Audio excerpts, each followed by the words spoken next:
It all began with a stack of dusty old books.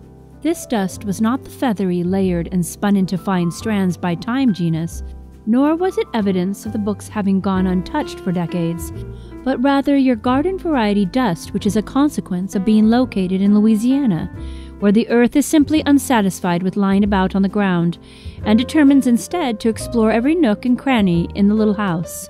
And of particular interest to the Louisiana dust is any surface that has been newly cleaned, a fact which aggravates the Pixies to no end. Among this particular stack of dusty books was the White House Cookbook, published in 1899 and passed down to me by my Grandma Rue. There were also a number of home economic books published in the late 1800s and early 1900s, which had been discovered in quaint old bookstores over the years, and a collection of cookbooks from the 40s which held scribbled notes in the borders where Rue had noted her impressions of the recipes and even the times, dates, and to whom she had served them to. A hardback ladies' home journal cookbook, published in 1969 and given to my sweet mother-in-law as a wedding gift, bore the inscription in the front page from her lovingly handing it on to me. The Pixies, for their part, were intrigued by all these vintage tomes, each filled with strange foods, ideas, lost skills, and commentary, and it was while we were flipping through these books together and marveling at the number of recipes concocted from the humble celery stalk alone that the thoroughly modern vintage Pixie sparked to life. A little series exploring the subjects included in the matters of historical home economics with a modern, pixilated perspective. The Pixies, who have undeniably old souls and adore anything vintage, fancy, sparkly, adventurous, or creative, were immediately delighted with our concept, as long as we could promise celery would be kept to a minimum. When my younger sister and I were in our fair-haired pixie stage, we too were appalled by the unnatural level of celery contained in almost every recipe that our beloved Rue prepared. From sandwich fillings and side dishes to snacks and even a particularly bloody beverage, her ability to find a way to tuck the pale, stringy veg into almost anything was, we grudgingly admitted, both brilliant and diabolical simultaneously. And it kept us on our toes, vigilantly examining our food before consuming it.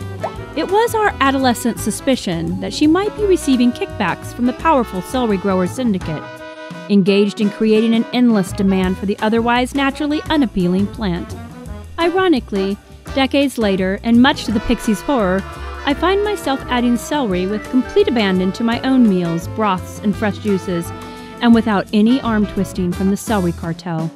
Well played, celery growers of America, playing the long game. This notwithstanding, because we are entirely reasonable and mostly sane individuals, a deal was reached to keep celery off the menu as a main dish, to a minimum in side dishes, and well away from the Golden Pixie's plate altogether. With our ground rules now agreed upon, we went to work deciding on our first project. And if you've been paying attention, I'm sure it will come as no surprise that a tea party was at the top of the Pixies' list of ideas. It was, in fact, the only thing on the list, and therefore a winner by a wide margin. Pixies adore a fancy party, particularly where tea and tiny little cakes are involved. So, as far as the Pixies too were concerned, a ladies' tea seemed the most obvious answer to the question of where to start with the thoroughly modern Vintage Pixie series. A little different than all the rest. I'm quite old-fashioned, wear a hat, sometimes play chess. And when I'm out, I'm looking for that vintage fling. But all complexions that I adore.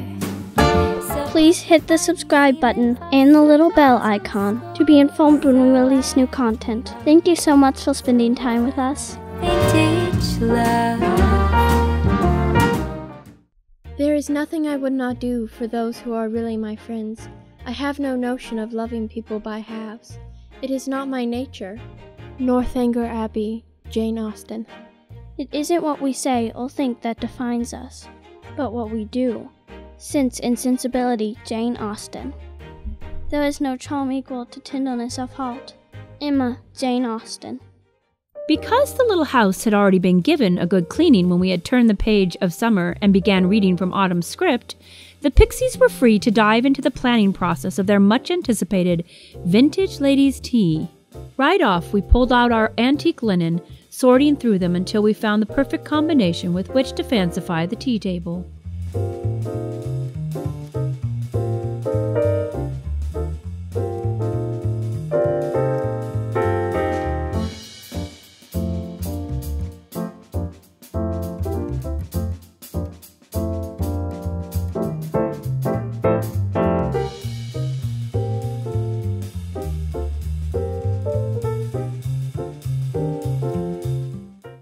This was quickly followed by sorting through delicate porcelain dishes, crystal, and silver flatware to make sure we had everything necessary to set a proper table for such an elaborate occasion.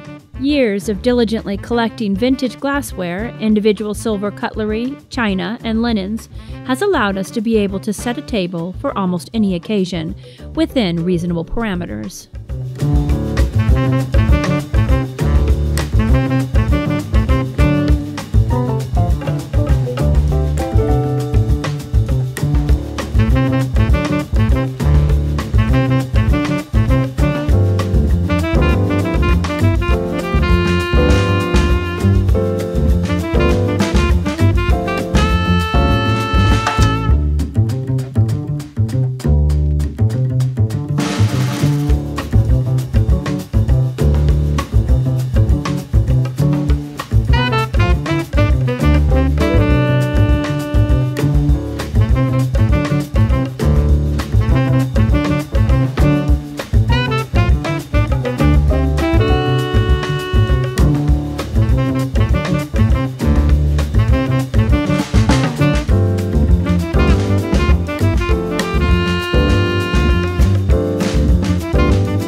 Table settings decided upon, it was now time to consider the menu for such a grand affair, a task which turned out to be a bit more complicated than you may be assuming.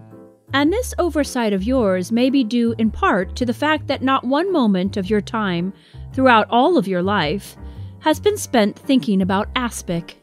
And in all fairness, neither had the Pixies, until it became painfully obvious that at some point in the early 1900s, a terrible culinary choice had been made in the United States to promote the encasing of everything but the kitchen sink in a clear molded gel, which you could then proudly serve to your family, unwittingly oblivious to having just broken the very fundamental laws of nature and good judgment. It was, in a word, Mephistophelian. It was a word that the Pixies had never had reason to hear previous to this moment, and was strange enough to send a shiver of concern down their spines as they flipped through the dictionary to define it. And they couldn't have agreed more.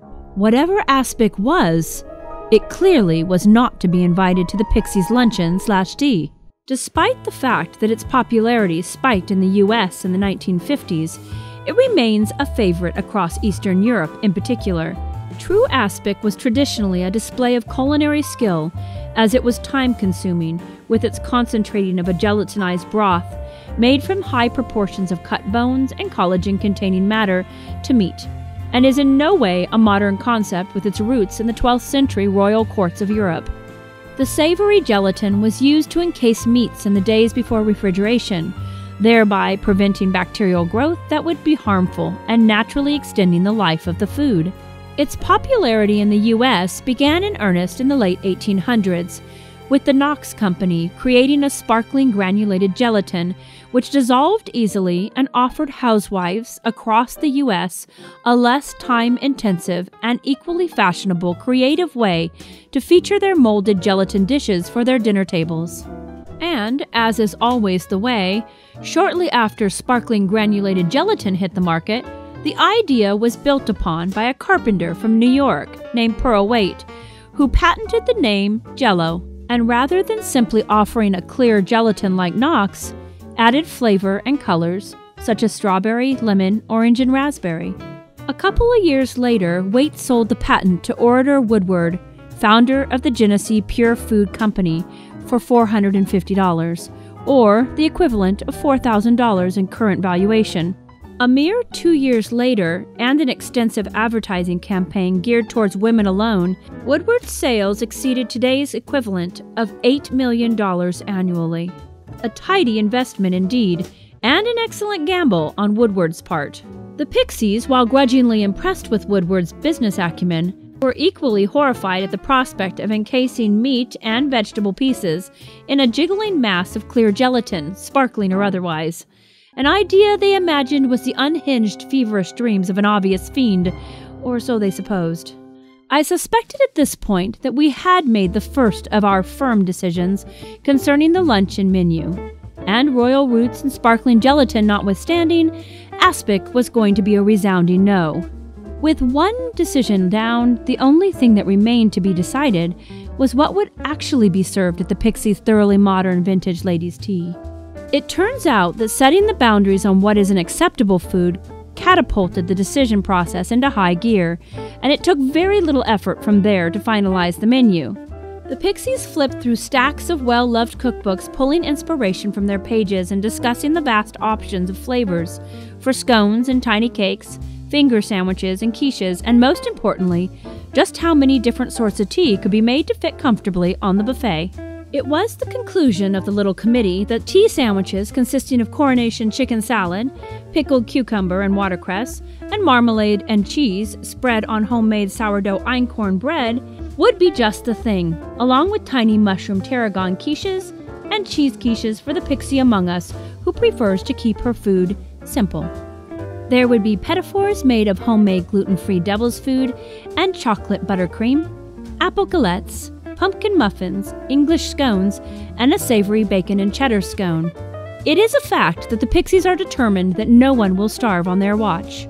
Besides, they had plans to share with a few others who were unable to make it to their party, and there was a good chance this menu would be plenty to guarantee a tea party luncheon on the following day for their own lunch, a serendipitous happenstance for all of us in the little house. With their menu decided, it was now time to procure a couple more teas to add to our already bountiful collection, because, as I'm sure you're aware, nothing fits quite as well as a new bag, or two, of tea. And so we headed to our favorite darling little English tea room, housed in a 100-year-old wooden house, filled with delightful nooks and crannies and selling tea by the ounce. Choosing tea from an extensive selection of whimsical deliciousness and limiting ourselves so as not to break the bank was not an easy assignment. First, there was the perusal of a substantial menu, followed by negotiations of which flavors would be best, smelling of teas, and eventually consensus, causing us to come away with a lovely fruity black tea intriguingly called Doctor Who, and another aromatically blended black tea titled London Bridge, which is infused with vanilla and almonds and hints of the winter season. To these we added from our own collection a maple cream black tea, a rich Scottish pu'er and mocha combination called Man Tea, English breakfast, Yorkshire red, and a traditional Earl and Lady Grey. With enough tea to keep a small army motivated, the Pixies attended to arguably the most important element of the party: what to wear. This required multiple costume changes and discussions concerning the appropriate level of fanciness for the occasion. The Golden Pixie figure's shimmering gowns are never out of line regardless of the circumstances, and the dark-haired Pixie is more subtle and classic in her style. To the Golden Pixie, the very suggestion that a sparkling princess gown might be a bit ostentatious for the event was received with a doubtful stare, which clearly conveyed that we had lost our minds and begun speaking in ancient Sumerian gibberish. It was simply unfathomable. Attending a tea without a proper tiara was a thought simply too horrifying to be entertained.